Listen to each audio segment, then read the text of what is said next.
ada satu hadisnya sahih ya, yang diriwayatkan oleh Imam Al-Bukhari rahimahullah taala. Suatu hari Nabi Shallallahu Alaihi Wasallam bersabda di Masjid Nabawi, tidak bersabda di Masjid Nabawi di depan para sahabatnya. Apa kata Rasulullah? Sayadkhuluna jannata min ummati sab'ina alafin min ghairi hisab wala adabin. Wahai para sahabatku, nanti akan ada dari umatku yang akan masuk surga tanpa hisab dan tanpa azab sebanyak 70.000 orang. Ada 70.000 orang. Ibu, 70.000 orang ini jumlahnya banyak apa sedikit? Jangan bilang banyak, ini soprit ini. Wow, sedikit. Jumlah sahabat Nabi itu ratusan ribu. Sahabat Nabi ratusan ribu. Belum ditambah generasi kedua. Generasi siapa? Tabi'in. Belum lagi ditambah generasinya Imam Malik, Imam Abu Hanifah, Imam mazhab-mazhab itu kan. Subhanallah. Tabi'in. Kemudian setelah Rasulullah menyampaikan ini, wahai para sahabatku, akan ada dari umatku nanti masuk surga tanpa hisab, tanpa azab, langsung dimasukkan dalam surga. Jumlahnya 70.000 orang. Akhirnya Rasulullah masuk ke rumah Ibunda Aisyah. Kemudian para sahabat saling bertukar pendapat, saling menebak-nebak gitu. Siapa ya? Jangan-jangan mereka para mujahidin. Oh, jangan-jangan mereka yang suka berperang. Oh enggak, mungkin mereka suka bersedekah. Oh enggak, mereka akhirnya ribut, heboh satu masjid. Karena Rasulullah mendengar ada keributan dari luar, ya. Rasulullah keluar.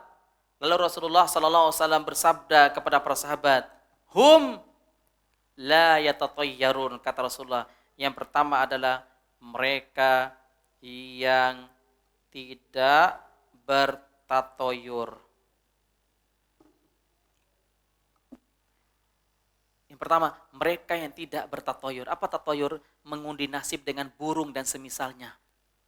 Ya, mereka yang mengundi nasib dengan burung dan semisalnya. Contoh, keyakinan orang sekarang angka 13 itu angka sial. Jangan masuk ke kamar ini, ya gitu kan. Ini tatoyur tuh semua itu namanya. Lagi masak, gitu kan.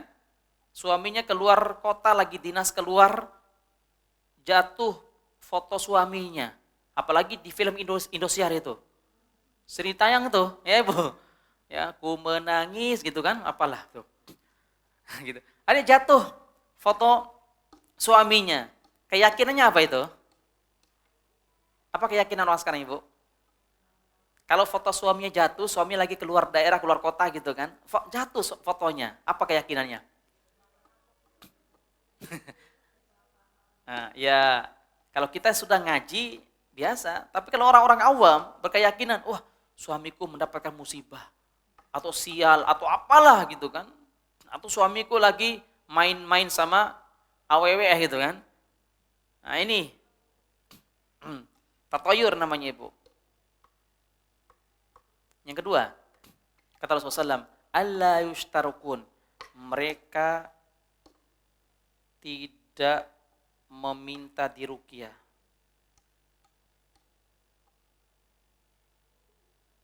Mereka tidak meminta diruqyah. Yang ketiga adalah walayak tawun, mereka tidak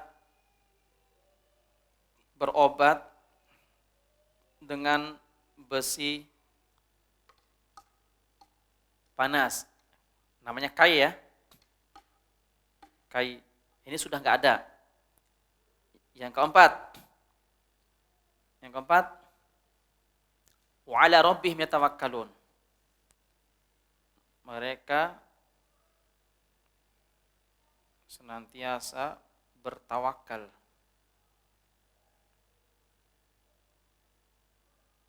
kepada Allah.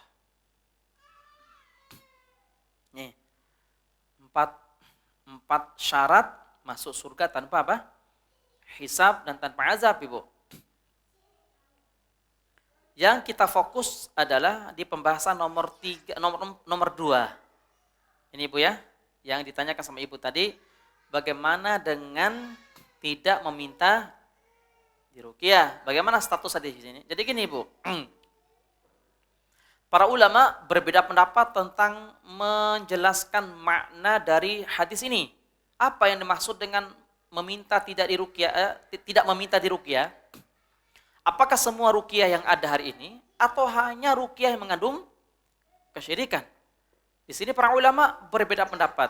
Tapi pendapat kebanyakan para ulama, ya, sebagaimana pendapat Syekh bin Baz, Syekh Shalih Fauzan hafizahullah taala, ya, kebanyakan pendapat para ulama bahwa yang dimaksud dengan larangan meminta ruqyah itu adalah ruqyah yang mengandung kesyirikan. Adapun ruqyah yang syar'i hukumnya boleh. Jelas Bu? Ruqyah yang syar'i itu hukumnya boleh. Kenapa? Di mana letak kebolehannya di sini? Yang pertama, ruqyah itu sama halnya dengan kita mendatangi seorang ustadz lalu meminta didoakan. Boleh nggak itu Ibu? Boleh nggak? Ustadz tolong doain saya ya. Boleh nggak kayak gitu? Boleh nggak? Boleh. Nggak bermasalah. Ustadz tolong doain saya ya, semoga kayak gini. Ini enggak pernah masalah. Gitu juga dengan ruqyah sama. Alasan yang kedua, ruqyah itu Imam Bukhari meletakkan di babnya, bab khusus itu. Bab apa? Tibbin Nabawi. Pengobatan ala Nabi, tentang pengobatan. Jadi ruqyah itu masuk ke bab pengobatan. Tidak ada beda seperti kita datang ke dokter. Bahkan ada yang lebih ekstrim lagi kan orang sekarang, dok tolong sembuhin penyakit saya. Mana ada dokter bisa menyembuhkan penyakit orang, iya kan? Tidak boleh, itu kalimat yang salah. Tidak boleh kita mengucapkan kalimat, dok tolong sembuhin penyakit saya. Yang boleh adalah obatin. Dok, obatin penyakit saya. Karena yang menyembuhkan itu hanyalah Allah. Sebagaimana perkataan Nabi Ibrahim, wa idza maritu fahuwa yashfin. Ya. Nabi Ayub ya selalu berdoa seperti itu. Mengucapkan fa idza maritu fahuwa yashfin. Apabila aku sakit, dialah Allah yang menyembuhkan. Ya kan? Wallahu a'lam bishawab.